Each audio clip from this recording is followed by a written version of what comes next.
et bienvenue pour ce webinaire sur le nord du Pérou. Je suis Martina Capel de l'agence FIMA Voyage. Nous sommes spécialistes des voyages au nord du Pérou et j'ai le plaisir de passer ce webinaire avec vous pour les prochaines 30 minutes. Donc, je veux surtout vous parler des expériences et rencontres que vous pouvez faire avec nous. Je vais commencer à vous présenter notre agence. Donc, sur la photo, vous voyez Philippe et Martina, ce qui vous amène donc à notre nom, FIMA Voyage.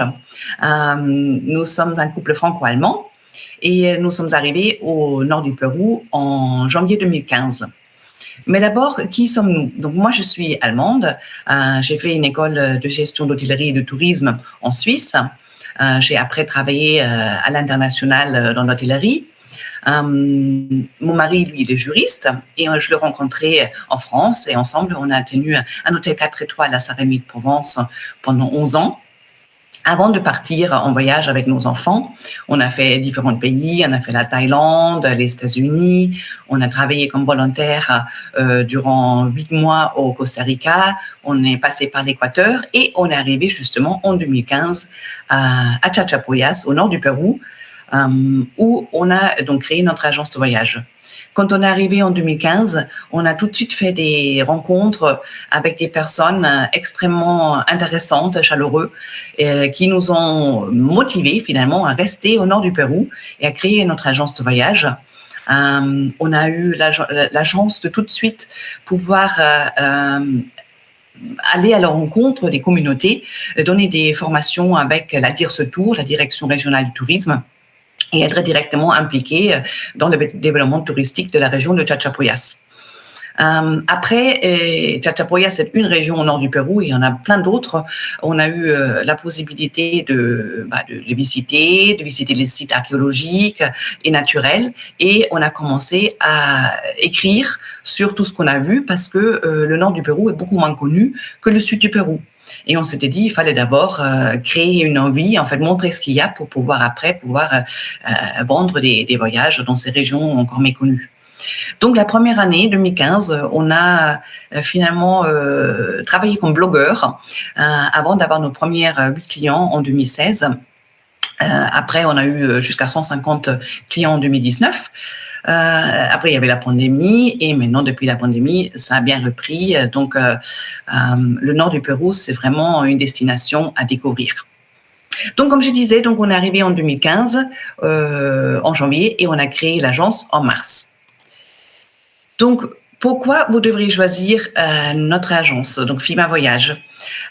Surtout par rapport à notre passion et notre amour pour le nord du Pérou. Je pense que c'est vraiment ça qui nous a motivés dès le début. Comme je disais avant, les gens, les sites archéologiques pré-Inca qui sont encore très méconnus. Et après aussi la forme du tourisme qu'on propose, un tourisme rural et responsable. Donc, je disais avant, on fait des formations pour les communautés et les entrepreneurs ruraux.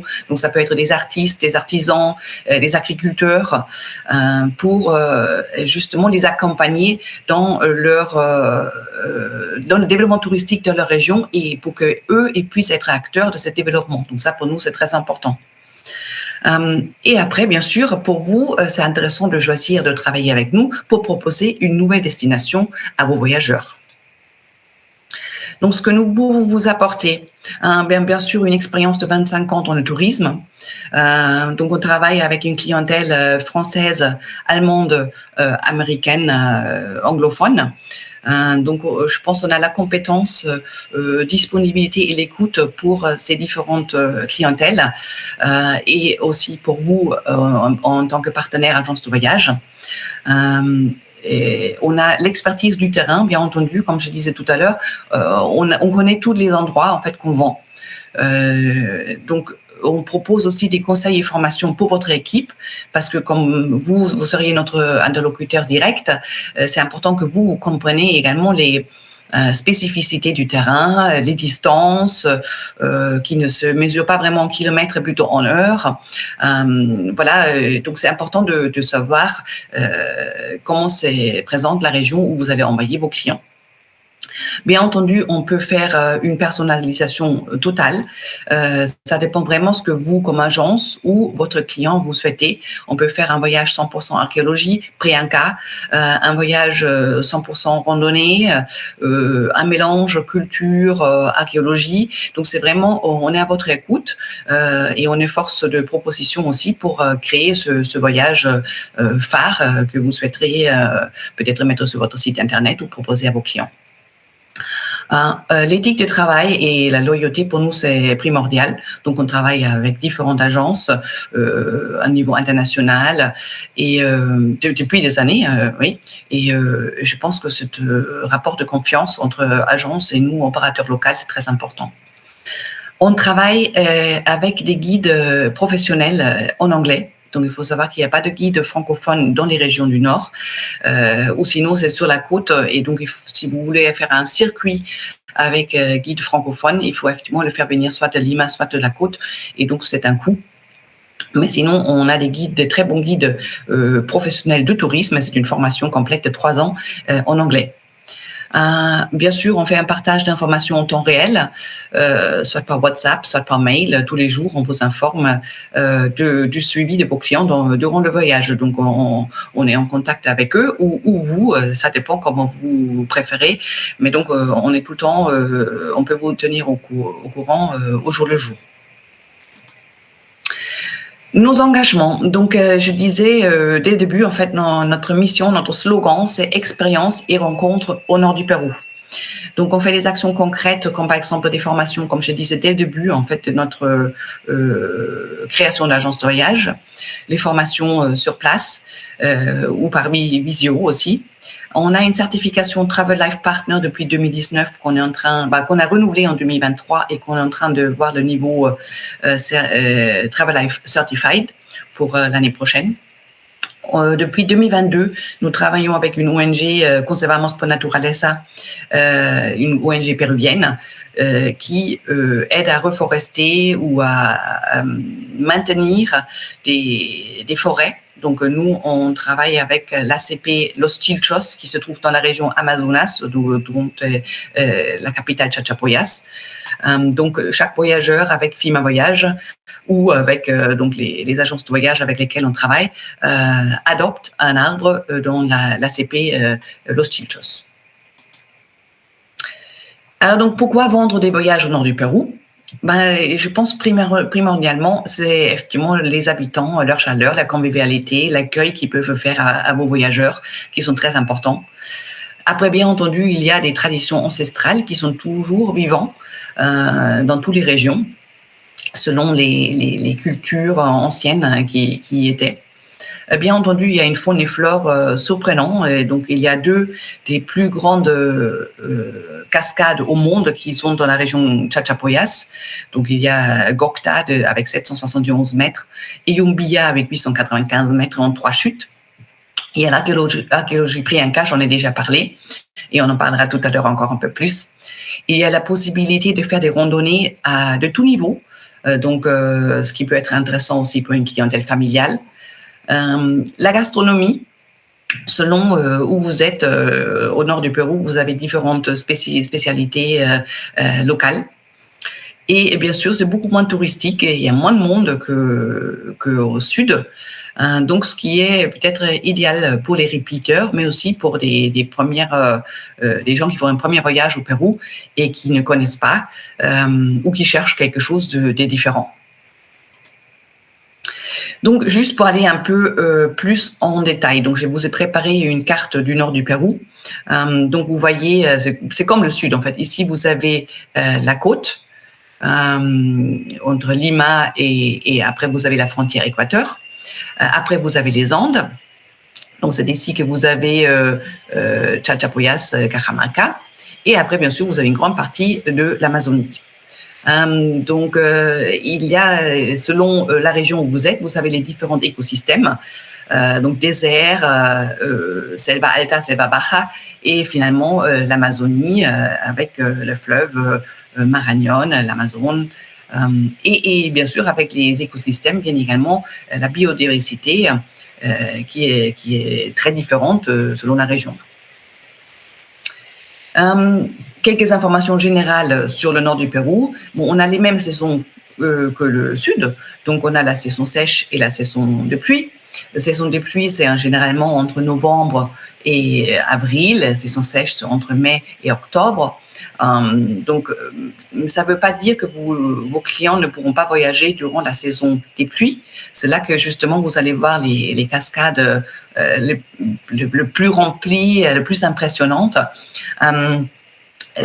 Selon la saison des pluies dans les Andes, c'est la saison sèche au désert, donc sur la côte. Donc là, vous pouvez faire justement le Pérou du nord au sud pour découvrir plein de différentes civilisations, notamment pré-inca. Donc ça peut être un thème aussi. Donc, les meilleurs mois pour voyager, je viens de le dire. Au niveau du vaccin, bon, ce sont les vaccins classiques, hépatite A, la rage, peut-être la fièvre jaune si vos voyageurs vont en Amazonie. Ce n'est pas obligatoire, c'est recommandé. On n'a pas besoin d'un visa pour venir voyager 15 jours au Pérou. Le visa, c'est à partir de 3 mois. Et au niveau de l'acclimatation, donc ça, c'est intéressant à savoir, le nord du Pérou est moins haut que le sud du Pérou. Donc, par exemple, le Chachapoya, c'est à 2300 mètres d'altitude, Cajamarca à 2800. Donc, vous êtes beaucoup moins haute. Donc, même pour un voyage mixte, nord et sud, c'est très bien de commencer par le nord pour s'acclimater tranquillement avant de partir vers le sud qui est beaucoup plus en altitude. L'accessibilité, de Paris, vous avez des vols directs avec KLM Air France. Sinon, il y a des possibilités pour les clients qui vivent dans le sud de la France de passer par Iberia et Madrid. Donc, je vais vous parler un petit peu d'une idée de circuit au nord du Pérou. Donc, si on commence à Lima, donc de Lima, vous passeriez à Caral, donc ce qui est juste là, et voilà. Donc vous verrez Caral, qui est une civilisation qui est la même, qui est aussi vieille, aussi ancienne qu'est la Mésopotamie ou l'Égypte, donc entre 3000 à 1800 avant Jésus-Christ. Donc la photo correspond, c'est celle-là. Après de Caral, vous continuerez dans les Andes, vous irez à Huaraz. Donc là, vous avez déjà en fait les lacs de montagne, comme ça, c'est la lagune de Yanganuco. Et bien sûr, vous avez aussi le site de Chavin de Huantar, qui est la civilisation de Chavin entre 1000 et 200 avant Jésus-Christ. De Huaraz, vous revenez, donc Huaraz c'est dans les Andes. Donc là, vous revenez sur la côte, vous passez ici à Sechin. Donc, Sechin est un site qui m'a beaucoup marqué. C'est donc la civilisation de Sechin entre 1800 et 1500 avant Jésus-Christ. Et donc, vous voyez la photo. Donc, c'est un vaincu à qui on a coupé la langue et les yeux pour qu'il n'ait pas la possibilité de dénoncer les vainqueurs. Et donc, vous avez tout un mur extérieur, en fait, avec des bas-reliefs de ces dessins. Donc, c'est assez impressionnant et c'est différent par rapport aux autres sites dont on va parler tout de suite.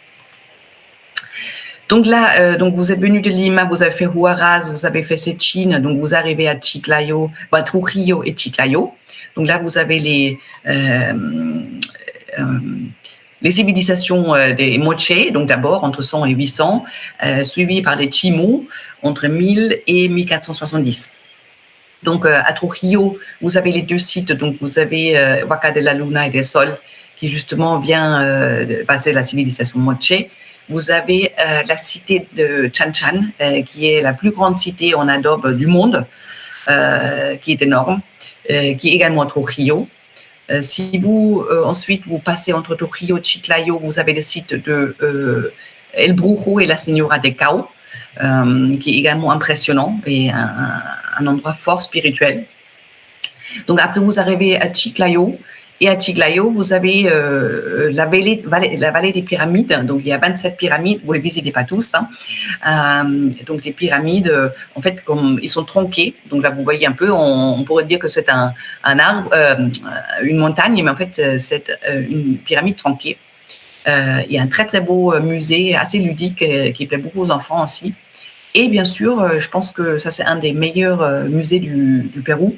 C'est le musée Tumbas Reales, qui est basé sur les vestiges qui ont été trouvés au site Huacarajada du seigneur de Sipan. Donc, il y a plein de vestiges en or, des artefacts, la momie, donc c'est très, très intéressant. De Chiclayo, donc il y a la possibilité d'aller directement à Chachapoyas ou bien de passer par la route de Cajamarca, qui est pour l'instant en bien meilleur état.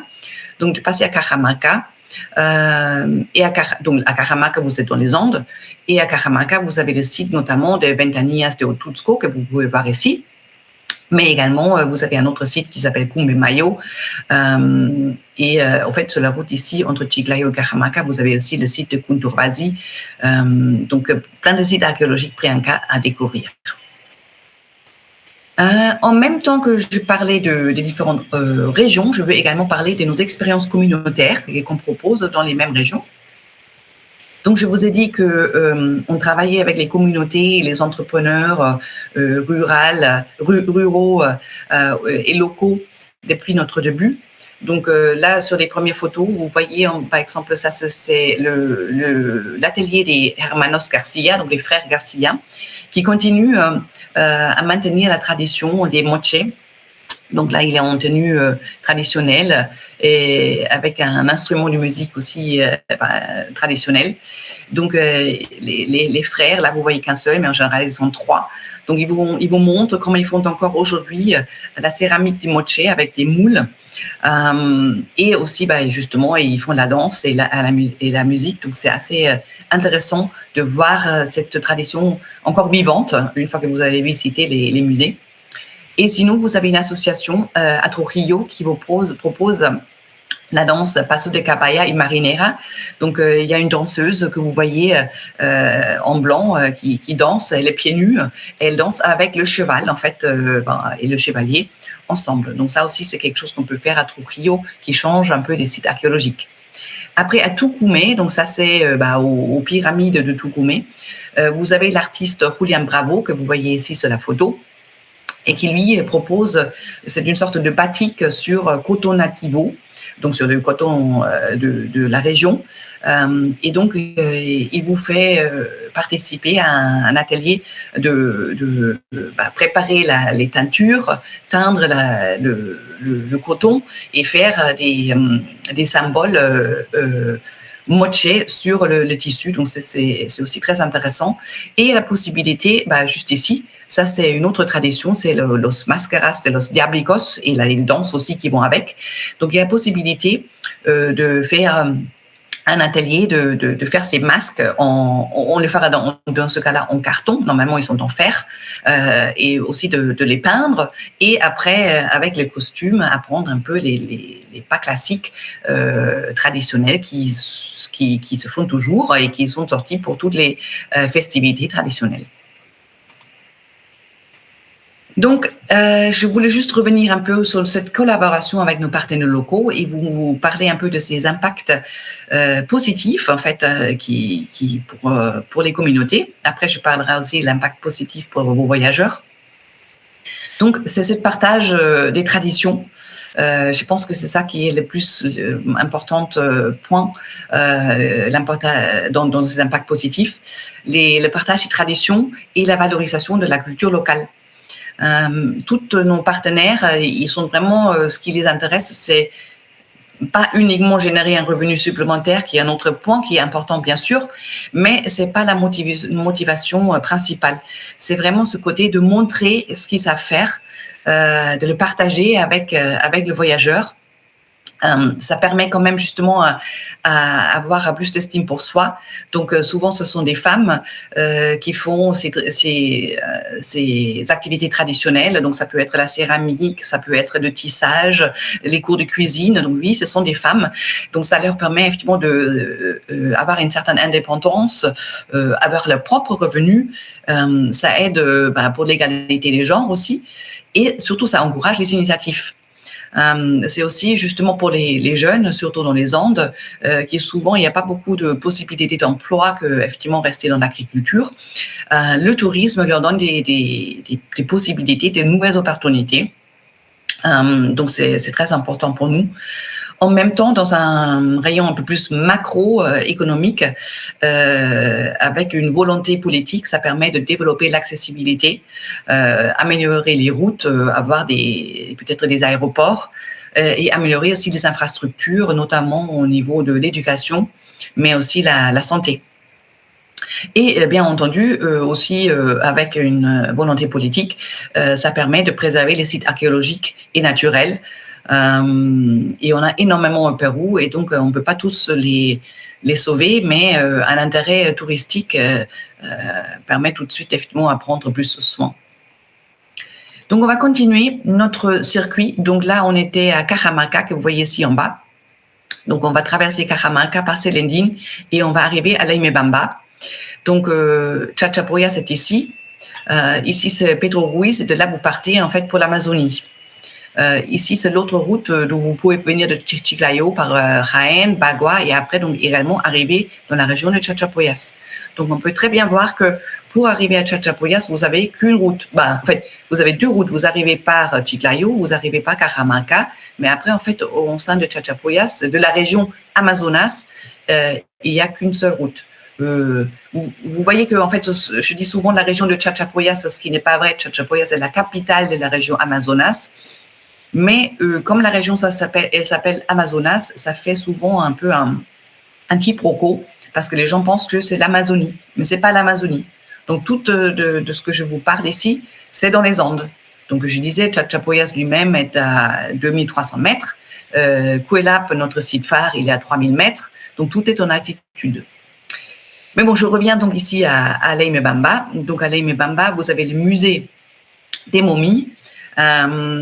Les momies, donc on peut les voir, et il y a plus de 200 momies qui ont été trouvées au site qui s'appelle la Laguna de los Condores.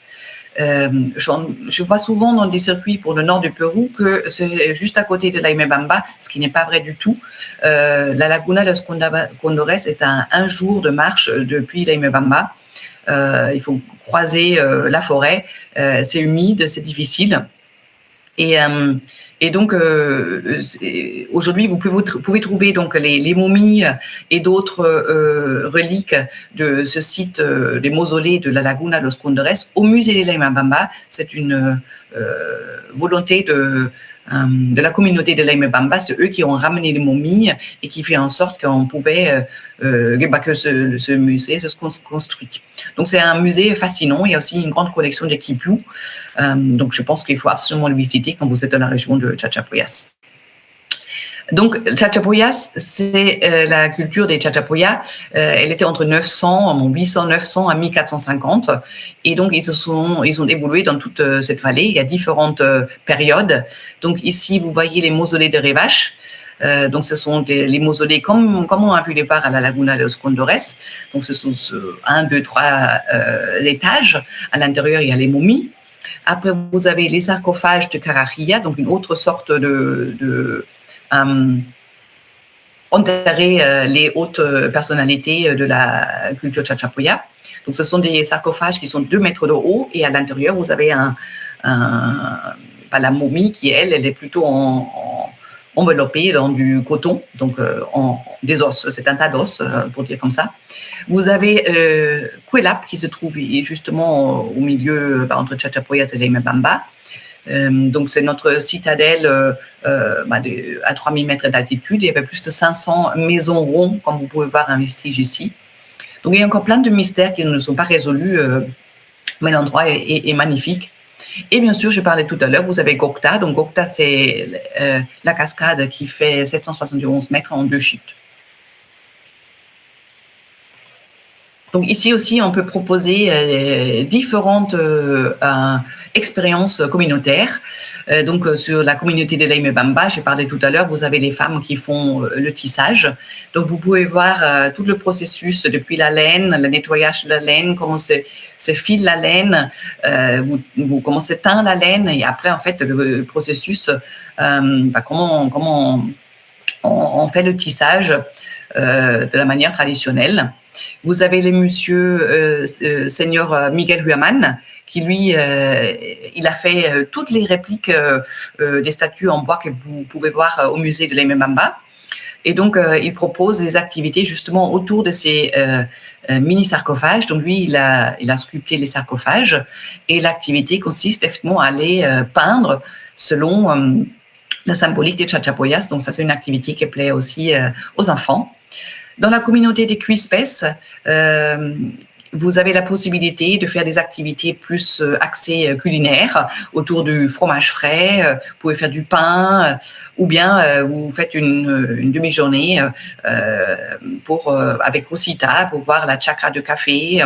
Après revenir à la maison, voir le café, les graines de café séchées et le toaster et finalement bien sûr le boire. Donc justement, pourquoi on a toujours voulu faire cette collaboration avec les communautés, les entrepreneurs.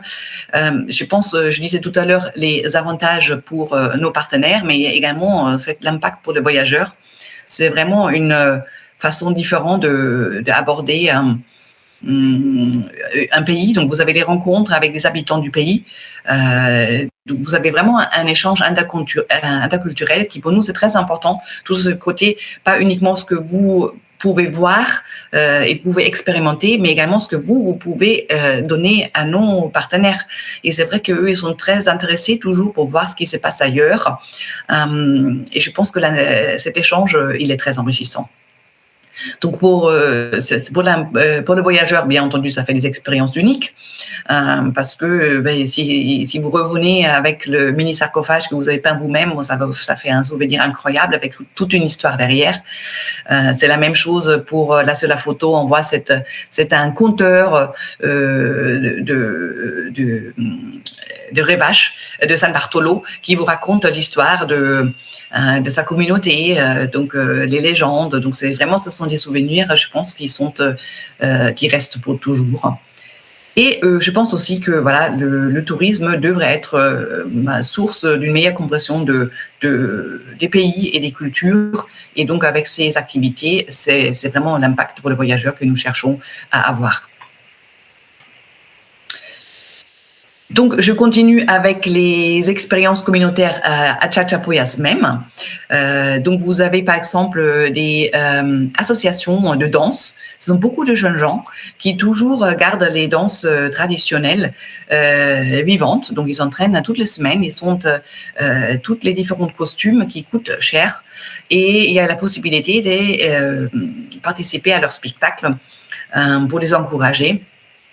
Et donc ça c'est une manière autre de voir la ville de Chachapoyas. Et là vous avez les dames de Huancas, ça c'est un petit village qui a 15 km de Chachapoyas, qui eux font une tradition des céramiques utilitaires. Donc ce sont des marmites que vous pouvez mettre sur le feu. On cuisine au Pérou, on cuisine encore beaucoup avec. Donc c'est aussi une tradition qui est maintenue depuis des millénaires. Après, vous avez la Casa de Doña Lola, qui est une chambre d'hôte qui se trouve sur l'ACP Milpour, donc l'aire de conservation privée Milpour. Et c'est Perico, un ami à nous, qui gère les deux endroits. Donc d'ailleurs, si un voyageur passe dans la région et dort ou déjeune chez Perico, il y a la possibilité, comme on peut voir ici, de planter un petit arbre. Et le voyageur, il aura ensuite sa pierre avec son nom dessus et un certificat aussi de la plantation. Et donc Perico, il fait beaucoup d'activités au niveau de la réforestation et le maintien de la flore et faune. Il a des partenariats avec d'autres centres de recherche. Donc, il a mis en place des abreuvoirs pour les animaux. Et donc là, ça c'est une photo du mois d'octobre. On voit, c'est un puma des Andes qui est sur la propriété ACP Milpour. Donc, on soutient aussi cette activité de Perico. Et donc, justement, on aime bien faire passer les voyageurs pour qu'ils voient en fait tout le travail qu'il y a derrière. Après, donc là, c'est le village de Chazuta. Donc ça, c'est l'Amazonie. On va voir la carte après. Donc là, vous avez des activités autour du cacao. Donc vous voyez encore dans la chakra les fèves, les grandes cabosses de cacao. Après les fèves, on vous explique comment ça sèche, le goût aussi, on peut le goûter. Et après, en fait, on fait le chocolat, que bien sûr vous pouvez ramener chez vous. En fait, vous ne ramenez pas chez vous, mais vous partez avec et vous le mangez durant le reste de votre voyage. Et ici en bas, c'est une autre forme de céramique, n'a rien à voir avec la céramique des femmes de Chachapoyas, qui est donc plus utilitaire. Là, c'est vraiment la céramique très, très fin. Et là aussi, vous pouvez participer à une explication de comment ils font, quels sont les symboles de décoration sur les produits. Donc justement, là, chez la carte, donc ici maintenant on a Amazonie. Donc on avait fait la côte, on est passé par Cajamarca, on a fait Chachapoyas, et donc là vous êtes à Moyobamba, Tarapoto, et après vous avez Iquitos. Donc à Moyobamba, vous avez le site, le forêt de Tingana. C'est également un travail associatif. Donc c'est des familles qui gèrent le site. C'est une excursion d'une demi-journée. Vous arrivez en bateau motorisé et après vous êtes sur place et on se déplace uniquement en canoë. Donc ça c'est très bien pour les gens qui n'ont pas de temps d'aller plus loin. Donc Tarapoto et ici par Yurimaguas, rentrer dans la réserve Pacaya-Samiria. Donc là aussi, entre Yurimaguas et Lagunas, vous avez 4 heures en bateau motorisé. Et après, vous êtes à Lagunas et de là, vous rentrez dans la réserve Pacaya-Samiria. Donc les photos que vous voyez là, ils sont de la réserve. Donc là, c'est un autre petit emprendimiento, donc un opérateur local qui fait des excursions de 4-5 jours en Amazonie. C'est rustique. Mais on peut voir des animaux, des singes, des paresseux, des caïmans, beaucoup d'oiseaux, donc c'est magnifique. Et après, vous avez la possibilité d'aller à Iquitos. Donc, il y a des vols de Tarapoto à Iquitos ou sinon des vols de Lima à Iquitos. Il n'y a pas de route pour aller à Iquitos. Donc là, vous avez des lodges qui sont beaucoup plus luxurieux. Mais vous avez aussi la possibilité de faire des circuits en croisière de luxe pour découvrir l'Amazonie d'une autre manière. Donc là, j'arrive à la fin de ma présentation. J'espère que j'ai pu vous donner un bref aperçu de tout ce que les régions nord du Pérou ont à offrir. Donc, vous avez pu voir, c'est très diversifié. Je vous remercie beaucoup pour votre attention. Vous avez toutes mes informations de contact ici sur cette slide. Donc, je suis Martina Capel. Vous avez mon numéro de téléphone et WhatsApp, mon adresse mail, notre site Internet. Je serais ravie d'avoir de vos nouvelles, de vous expliquer plus en détail. On peut faire une visio, un appel. Je suis à votre disposition et je vous remercie pour votre temps.